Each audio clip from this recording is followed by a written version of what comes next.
ಸ್ನೇಹಿತರೆ, ಮಿಥುನ ರಾಶಿಯವರ ಈ ಯುಗಾದಿ ಭವಿಷ್ಯ ಹೇಗಿರುತ್ತೆ?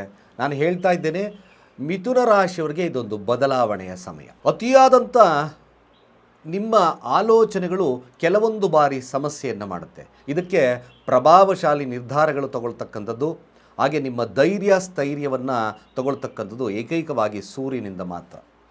ಸೂರ್ಯ ಬಲವಾಗಿದ್ದಾನೆ. ಜಾತಕದ ಪ್ರಕಾರ ದಶಮ ಸ್ಥಾನದಲ್ಲಿ, ತೃತೀಯಾಧಿಪತಿ ದಶಮ ಸ್ಥಾನದಲ್ಲಿದ್ದಾನೆ. ರಾಶಿಯಾಧಿಪತಿ ಭಾಗ್ಯಸ್ಥಾನದಲ್ಲಿರೋದ್ರಿಂದ ನಿಮಗೆ ಸಮಸ್ಯೆಗಳು ದೂರ ಆಗಬೇಕು, ನಿಮ್ಮ ನಿರ್ಧಾರದಲ್ಲಿ ಫಲವನ್ನು ಬರಬೇಕು, ಪೊಟೆನ್ಷಿಯಾಲಿಟಿ ಜಾಸ್ತಿ ಆಗಬೇಕು. ಈ ಉದ್ದೇಶಕ್ಕೋಸ್ಕರ ನಮ್ಮಲ್ಲಿ ಸಿಗ್ತಕ್ಕಂಥ ನೋಡಿ, ಈ ಪೈರೇಟ್ ಮೇಲಿರ್ತಕ್ಕಂಥ 7 ಸಪ್ತಚಕ್ರ ಕುದುರೆಯ ಒಂದು ಯಂತ್ರವನ್ನು ಸ್ಥಾಪನೆಯನ್ನು ಮಾಡ್ಕೊಳ್ಳಿ. ಸೂರ್ಯ ಯಂತ್ರ ಯೂಶ್ವಲಿ ಏನಾಗುತ್ತೆ, ಸೂರ್ಯ ರಥದ ಯಂತ್ರ ಇದು. ನಿಮಗೆ ಯೂಶ್ವಲಿ ಧೈರ್ಯ ಸ್ಥೈರ್ಯ ಹಾಗೆ ನೀವು ತಗೊಳ್ತಕ್ಕಂಥ ನಿರ್ಧಾರಗಳಲ್ಲಿ ಭಾಳ ವಿಶೇಷವಾಗಿರ್ತಕ್ಕಂಥ ಒಂದು ಫಲ ಸಿಗುತ್ತೆ. ಮ್ಯಾಕ್ಸಿಮಮ್ ಇದರಿಂದ ನಿಮ್ಮ ಜೀವನದಲ್ಲಿ ಉತ್ತಮವಾಗಿರ್ತಕ್ಕಂಥ ಬದಲಾವಣೆ ಗುರುವಿನ ಬಲದಿಂದ ಖಂಡಿತವಾಗಿ ಶುಭವಾಗ್ತದೆ. ನಮ್ಮ ಕೆಳಗಿನ ನಂಬರ್ಗೆ ಡಯಲ್ ಮಾಡಿ ರಿಜಿಸ್ಟರ್ ಮಾಡ್ಕೊಳ್ಳಿ.